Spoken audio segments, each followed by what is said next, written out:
Salut les devs, j'espère que vous allez tous bien. Aujourd'hui, on va continuer notre série de vidéos sur Prisma. Donc, dans la précédente vidéo, on a vu pourquoi Prisma révolutionne le monde des ORM. Aujourd'hui, on va passer à l'action en installant Prisma dans un projet Next.js et en créant notre premier schéma de A à Z. Si cela vous dit, alors on est parti. Donc, nous allons commencer avec un projet Next.js vierge. Pour cela, nous allons ouvrir d'abord notre terminal. Bon, avant de continuer, j'aimerais rappeler que j'ai fait un tuto complet sur comment créer une API Next.js et où j'explique comment créer une app Next.js de zéro, tous les prérequis et plein d'autres choses. Donc n'hésitez pas si cela vous intéresse, je laisserai le lien dans la description de cette vidéo. Une fois ceci dit, on va tout d'abord se rassurer qu'on a le CLI de Next.js installé sur notre machine. Si ce n'est pas le cas, on tape simplement la commande npm install-g nextjs/cli Bon, le latest à la fin, c'est juste pour se rassurer qu'on a la dernière version du CLI installée sur notre machine. Donc, si vous entrez cette commande, il va installer pour vous le CLI de Next.js. Bon, moi, je l'ai déjà fait, mais je vais quand même entrer la commande.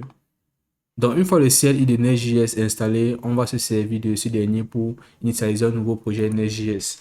Donc, la commande, c'est next new qui permet de créer un nouveau projet suivi du nom de notre projet. Donc, pour ce cas, dans notre cas-ci, on va utiliser API block.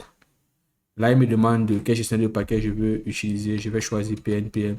Et il va comme ça initialiser un nouveau projet dans le répertoire portant le nom de mon projet.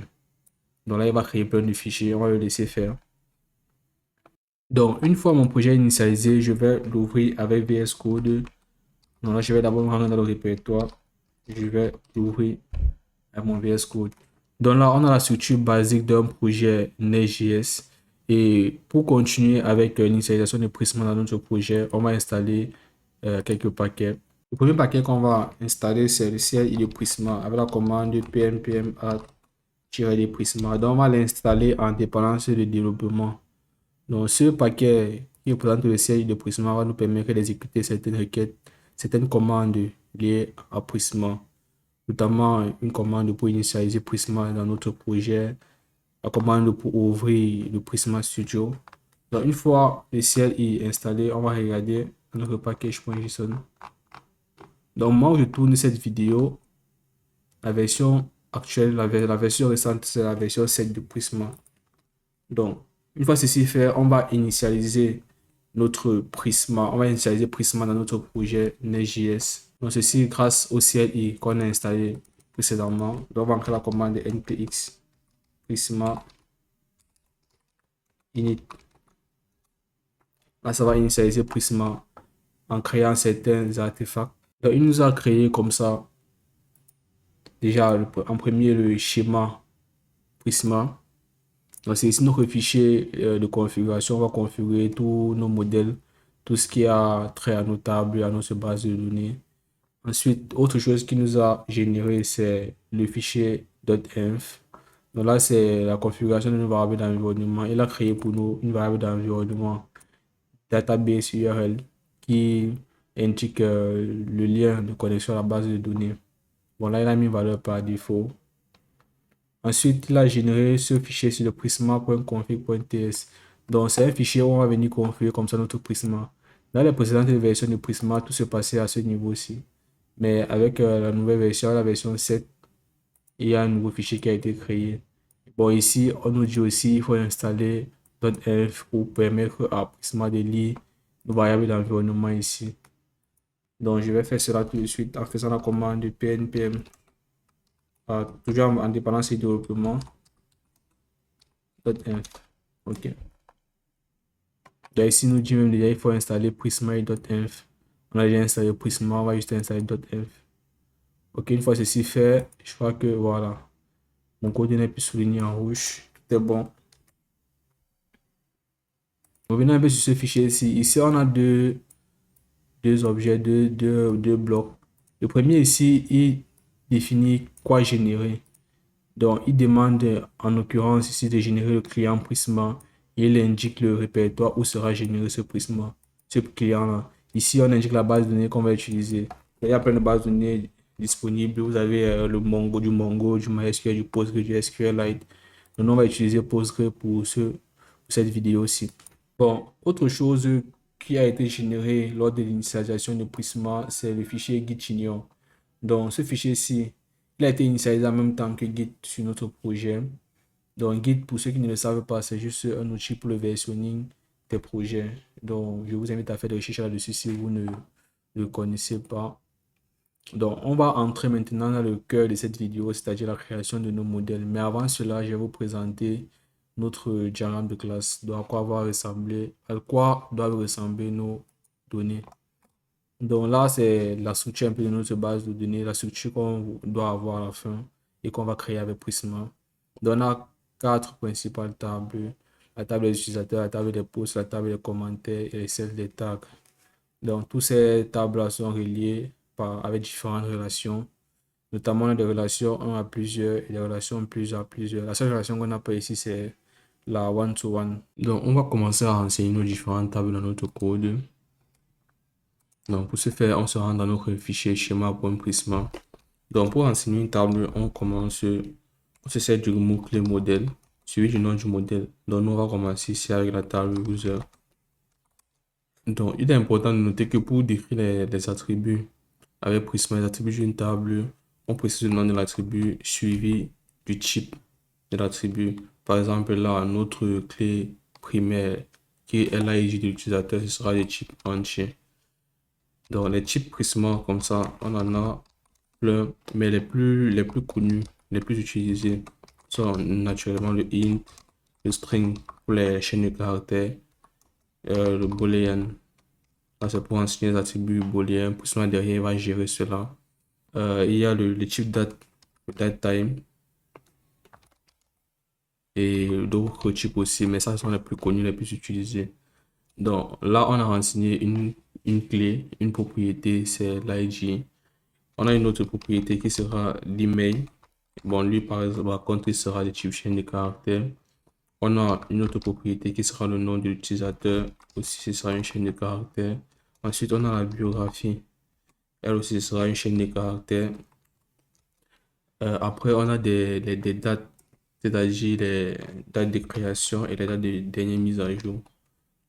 Dans le create app, ce sera un date time et le updated app, ce sera un date time. Bon, là, c'est le minimum pour décrire les propriétés d'une table avec Prisma. Bon, maintenant, là, j'ai des erreurs parce que il manque une clé unique. Donc, c'est-à-dire la clé primaire. Pour marquer une propriété comme clé primaire, on va se servir d'un décorateur en particulier. Ce sera le arrobase id. Donc, une fois que vous mettez ce décorateur devant une propriété, elle est marquée comme la clé primaire de la table. Dans les décorateurs ici avec Prisma, vous l'aurez compris, ça va permettre de définir des comportements spécifiques au niveau de nos propriétés. Un autre décorateur, c'est le arrobase default pour définir la valeur par défaut d'une propriété. Bon, ici, on va dire que notre clé primaire, on veut qu'elle s'auto-incrémente tout seul. Donc, Prisma gère la valeur de cette clé-ci pour se rassurer que c'est unique. Donc, à chaque fois qu'on va créer un utilisateur, on va pas renseigner l'ID. Prisma va le faire pour nous. Il va mettre ici un entier, comme on a défini, et qui va s'auto-incrémenter tout seul. Donc, si on crée un premier utilisateur et qu'il a l'ID 1, le deuxième utilisateur, Prisma va se rassurer qu'il ait l'ID 2. Comme ça, on va éviter d'avoir des clés, des utilisateurs avec les mêmes ID. Ok, un autre décorateur qu'on peut utiliser. Par exemple, si on veut que l'adresse email soit unique et donc que deux utilisateurs n'aient pas la même adresse email, on peut marquer ceci comme étant unique avec le décorateur arrobas unique. Ok. Autre chose, par exemple, pour marquer qu'une propriété est optionnelle, donc qu'elle peut ne pas être renseignée, on a juste à mettre le point d'interrogation à la fin du type. Donc, par exemple, si on veut que la biographie soit optionnelle, on met le point d'interrogation là. Ok. Autre chose aussi, pour la bio, si on veut que ça soit, si on veut que le texte soit un peu plus long que le texte normal fourni par le type string, parce que le type string, lui, il est interprété dans le cas présent du Postgre comme un varchar. Pour ceux qui connaissent un peu du SQL, le varchar, il est limité. Il ne peut pas avoir beaucoup. On ne peut pas écrire du long texte lorsque le type c'est du varchar. Donc, pour étendre un peu cela, On utilise un autre décorateur DB point. Bon, là, on a plein de chips là qui permettent d'étendre un peu les chips au-delà des chips normaux. Donc, ça va utiliser le chip texte qui va permettre de renseigner ici un test un peu plus long que celui fourni par le chip string par défaut. Dans autre décorateur aussi, pour le update add, Prisma a un décorateur qui permet de renseigner ce champ automatiquement. Donc là, vous allez utiliser le décorateur arrobas update add. C'est-à-dire, à chaque fois que vous allez créer ou bien modifier un utilisateur, ce champ sera mis à jour automatiquement à la date de la dernière mise à jour. Donc, ce n'est pas nous qui allons le gérer, c'est Prisma qui va le gérer de manière automatique. Autre chose, pour le create add, on peut aussi définir la valeur par défaut. Que lorsqu'on crée un utilisateur, on prend le temps de cette opération, le temps de la création. Là. Donc là aussi, Prisma va renseigner ce champ de manière automatique. À chaque fois qu'on va créer un utilisateur, il va prendre la date à laquelle l'utilisateur a été inséré dans la base de données et il va la renseigner ici. Donc ça, c'est comme ça la structure de notre table user. On va passer aux autres étapes. Donc pour créer les autres tables, on va se référer au diagramme de classe qu'on a présenté tout à l'heure. Donc, pour nos différentes tables, les trois autres qui restent, on a pour chacune les propriétés, les types de chaque propriété, le comportement par défaut. Donc, vous pouvez vous servir de ceci et de ce qu'on a fait pour la table user pour créer les trois autres tables. Donc, la seule chose qui ne doit pas vous intéresser, c'est les champs avec les F-keys, les forward keys. Là, c'est pour les relations. On va les voir ensemble. Donc, vous pouvez mettre pause sur la vidéo, regarder les différentes tables et vous-même essayer de les renseigner dans Prisma. Donc, moi, je vais le faire et on va continuer. Donc, là, j'ai renseigné les trois autres tables. Donc, la table poste, voilà, c'est les attributs. La table commentaire et la table tag. Pour les commentaires ici, à la différence des autres tables, n'a pas le champ update add parce qu'on suppose qu'on ne peut pas modifier un commentaire après. Voilà, c'est la considération qu'on a faite pour notre API. Donc maintenant, on va passer aux relations. Donc, on va décrire nos relations une à une et on va d'abord commencer par la relation entre user et post.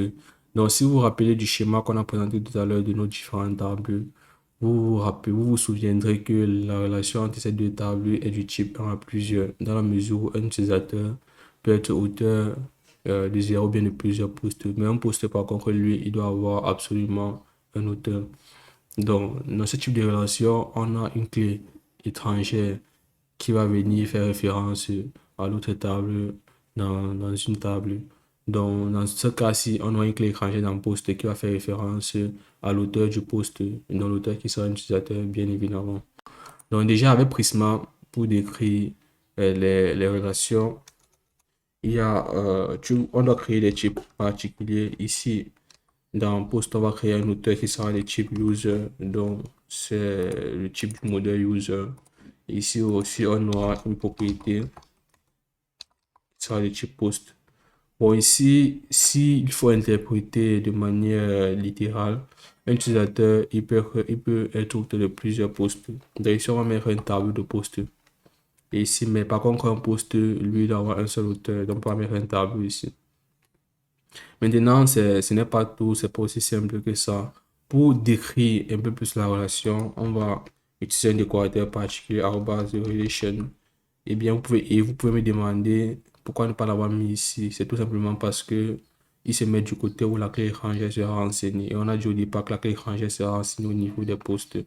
Donc, dans relation, il y a deux choses à décrire, les fields et les références.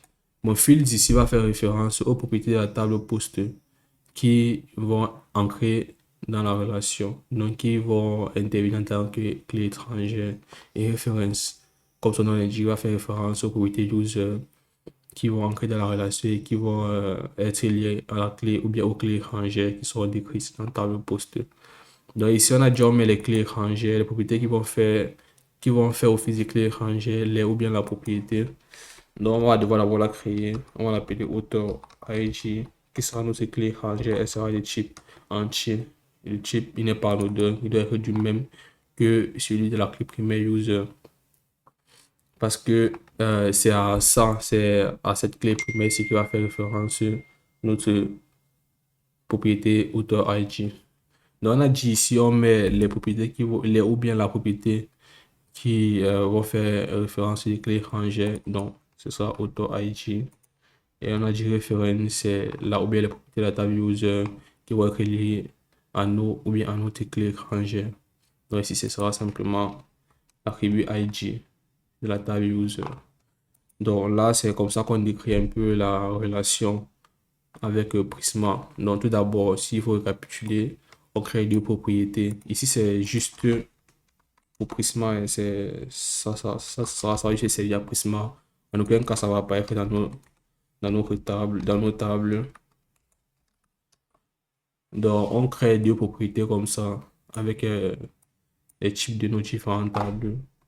Et après, on utilise le décorateur relation pour décrire la relation. Et on a dit, ce décorateur se place du côté où il y a la clé étrangère.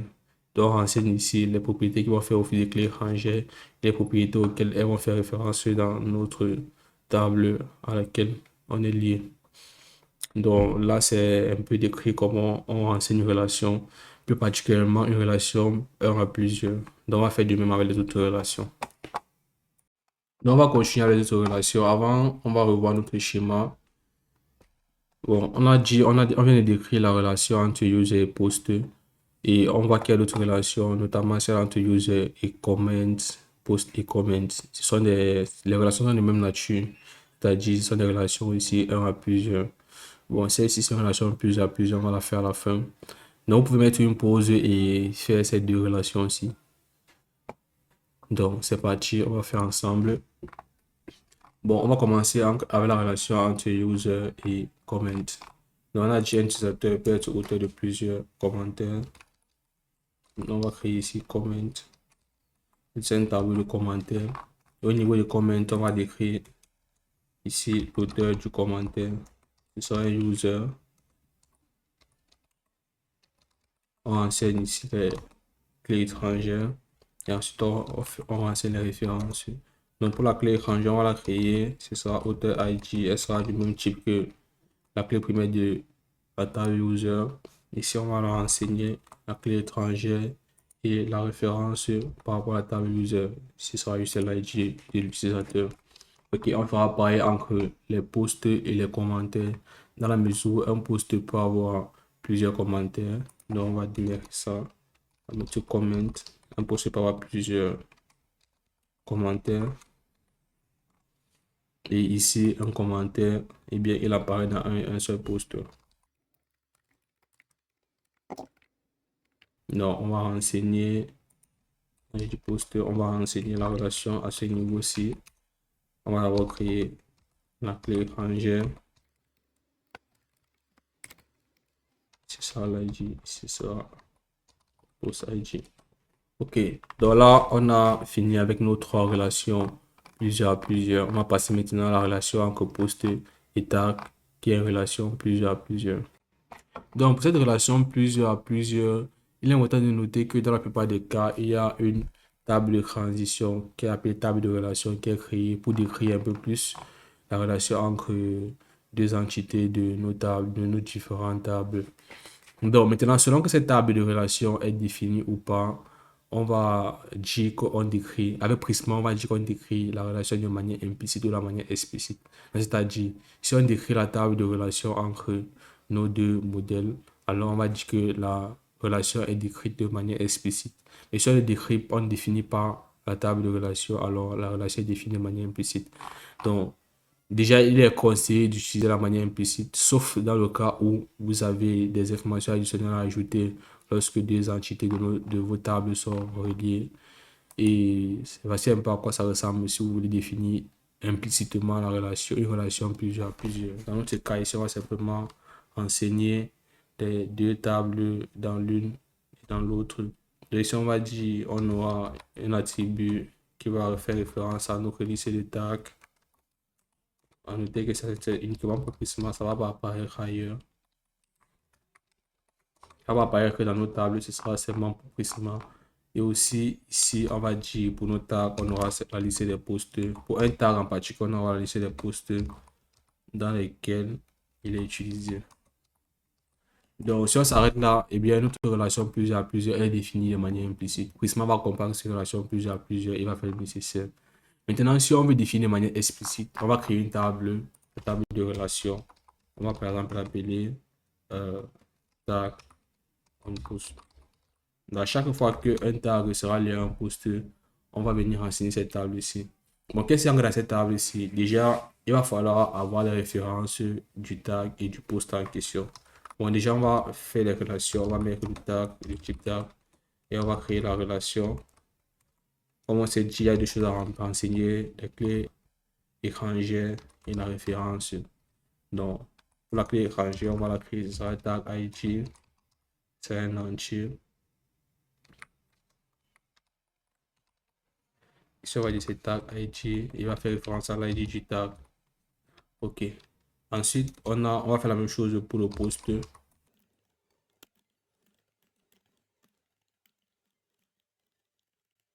Donc, une fois ceci fait, on va devoir définir la clé primaire de notre table. Bon, notre table, elle est un peu particulière dans la mesure où on va pas simplement définir une propriété ID et la marquer comme clé primaire.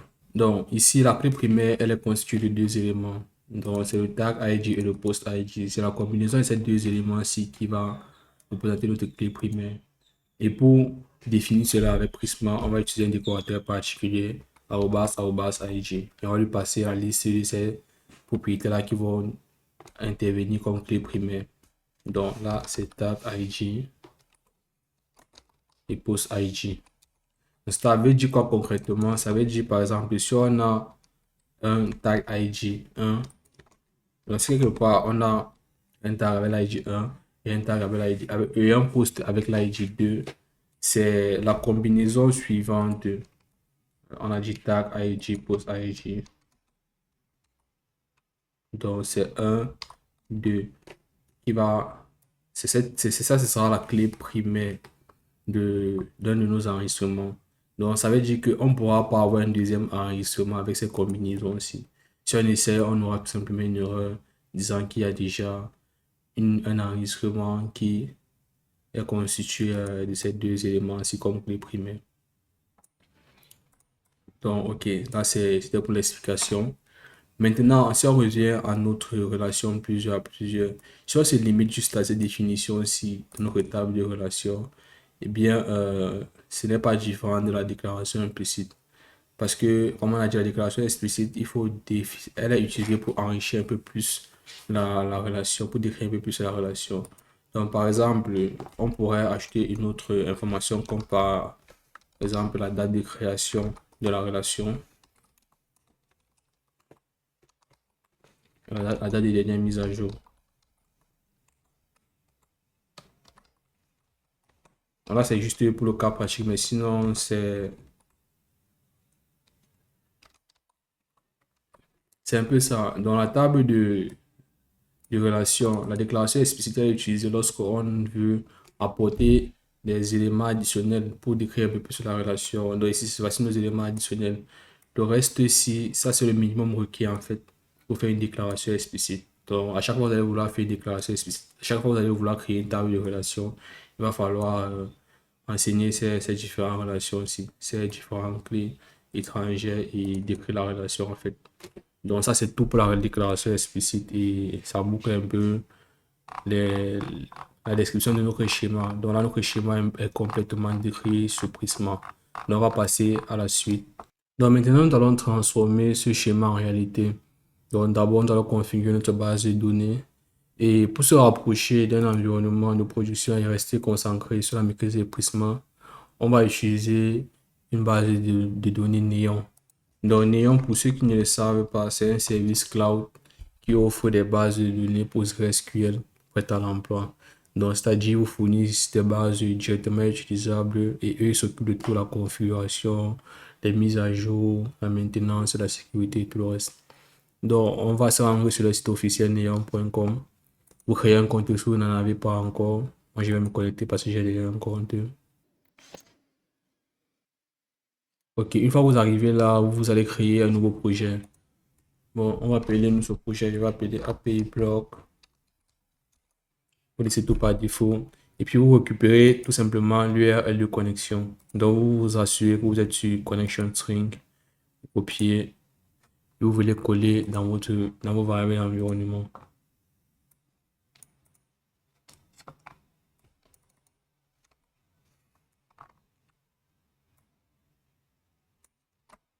Donc, une fois ceci fait, on va générer nos migrations SQL. Donc, comme on l'a dit dès le départ, Prisma reste en tant que ORM, c'est un traducteur. Il va permettre de traduire donc, tout ce qu'on a écrit ici et qui est plus ou moins compréhensible par l'humain en requête SQL.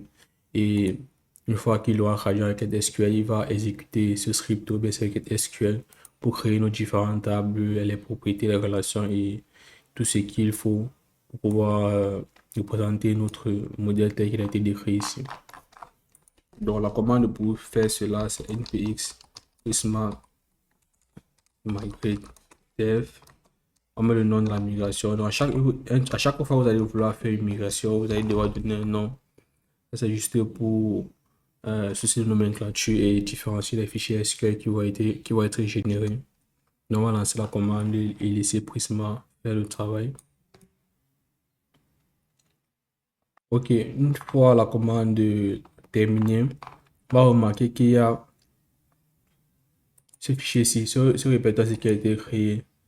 Donc, il va contenir essentiellement le script SQL, comme on l'a dit tantôt, qui va être exécuté pour créer tous nos tables. Donc, on va poursuivre comme ça avec la création de notre service Prisma. Donc, ce service-là va synchroniser toutes les opérations qui sont liées à notre BD, c'est-à-dire la création des enregistrements, la connexion à des connexions à la base de données. Donc, ce service, il va se baser sur le client Prisma qu'on va générer tout de suite. Donc, pour générer le client Prisma, on entre la commande npx prisma generate. Mais avant de générer ce client, on va ajouter une configuration. C'est tout simplement pour définir le format sur lequel on veut que notre client soit généré. Donc, il y a deux formats disponibles, le ESM et le ES module et le CommonJS. Donc, on va prendre le CommonJS juste parce que c'est le format qui est utilisé pour les projets Nest.js. Ok, lorsqu'on fait ceci, on lance notre commande et il nous génère notre client. Ok, donc là, c'est un peu notre mini documentation sur comment interagir avec avec nos modèles et tout. Donc, on va maintenant générer le service Prisma avec la commande suivante.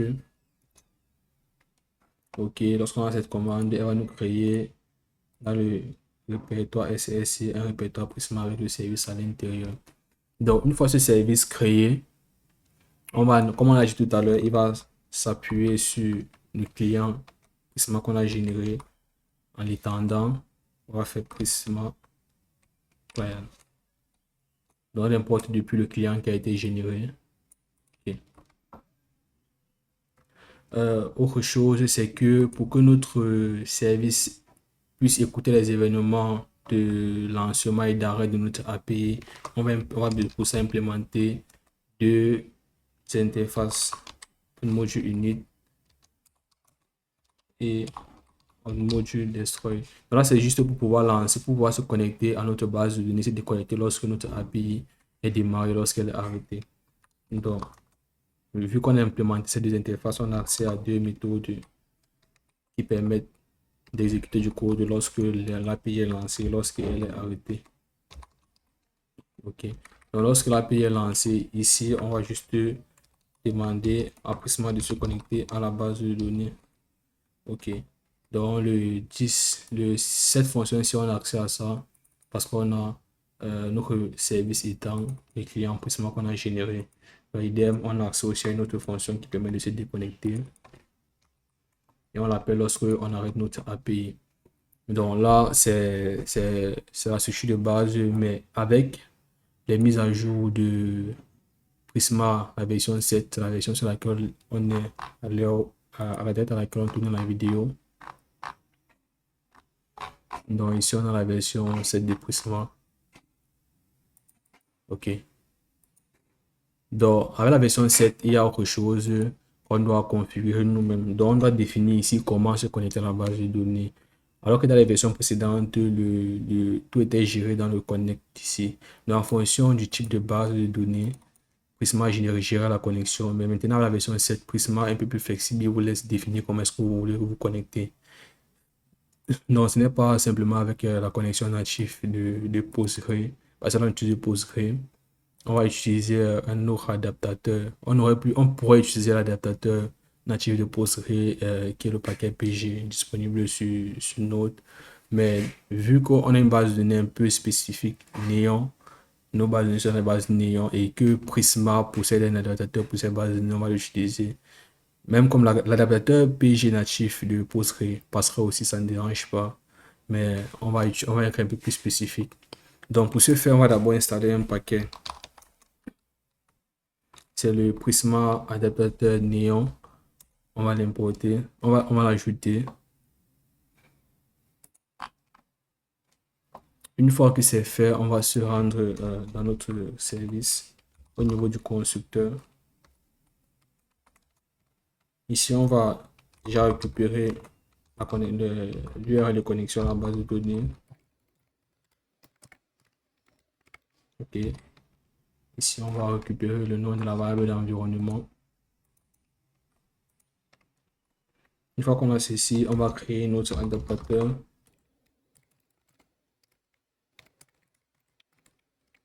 Donc, la Prisma Néon, il est importé depuis notre paquet qu'on vient d'installer et on doit lui passer un argument, c'est le connection string. OK. Donc, là, on a passé ça, on a notre adaptateur. On doit maintenant le renvoyer à notre client parce que le client il a besoin de ceci pour pouvoir définir la méthode de connexion à la base de données. Mais une fois ceci fait, il y a autre chose que j'aimerais vous faire remarquer, c'est au niveau de notre client Prisma, il y a cette dépendance ici. Donc notre client Prisma le client Prisma généré utilise ce paquet-ci pour pouvoir fonctionner. Donc il faut aussi l'installer. Ça c'est aussi notre spécificité du Prisma. Donc on va faire pnpm add. OK. On va installer tout ça. OK. Lorsque c'est fait, on va essayer de lancer notre pays.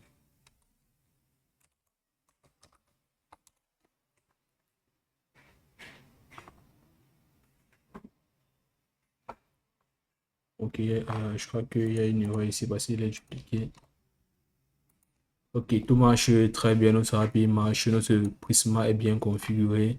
Et dans la prochaine vidéo, on va voir comment on va passer à l'action en créant nos différents modèles, en créant nos différents routes et tout. Et on va utiliser pleinement Prisma pour pouvoir persister les données dans notre base de données. Donc, je vous dis à très bientôt dans la prochaine vidéo de cette série.